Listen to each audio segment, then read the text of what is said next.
Peranan SOP.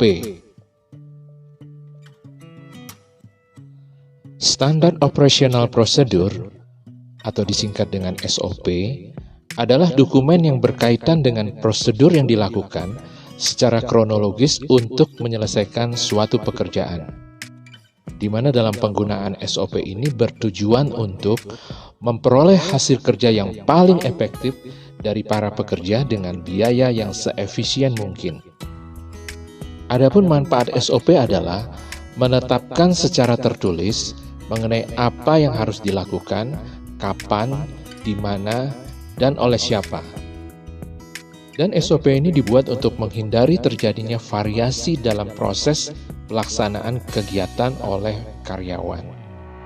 Saya yakin bila Anda bekerja di sebuah perusahaan, pasti Anda sudah mengenal SOP dan pasti Anda sudah memiliki SOP untuk bidang pekerjaan Anda. Yang ingin saya garis bawahi di sini adalah ada beberapa catatan tentang SOP. Adalah benar bahwa SOP merupakan suatu acuan dasar pedoman karyawan dalam bertindak. Sehingga bila karyawan sudah mengikuti SOP tersebut, maka ia dianggap sudah melakukan tindakan yang benar. Namun dalam kasus-kasus tertentu, sesungguhnya karyawan mempunyai ruang untuk berimprovisasi demi kepuasan pelanggan. Kita bisa lihat dalam contoh kasus di bawah ini, yaitu tentang kasus antrian check-in di bandara.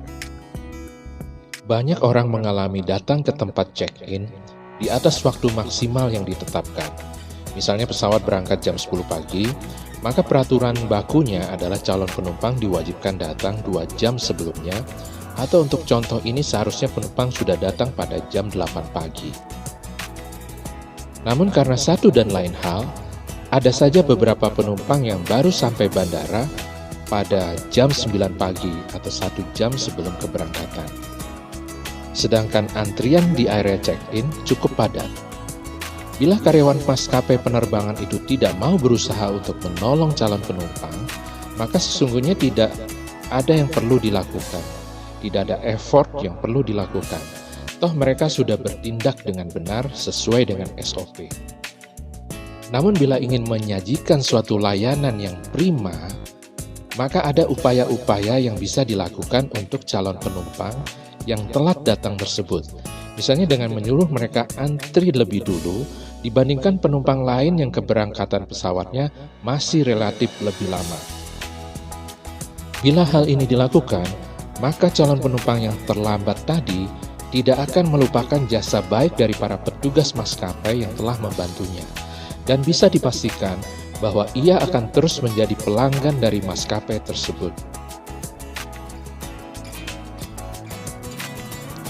Dalam cerita tersebut, maka karyawan di area check-in sesungguhnya melakukan suatu improvisasi, yaitu suatu tindakan berusaha untuk membantu memberikan solusi secara maksimal terhadap pelanggan yang ada.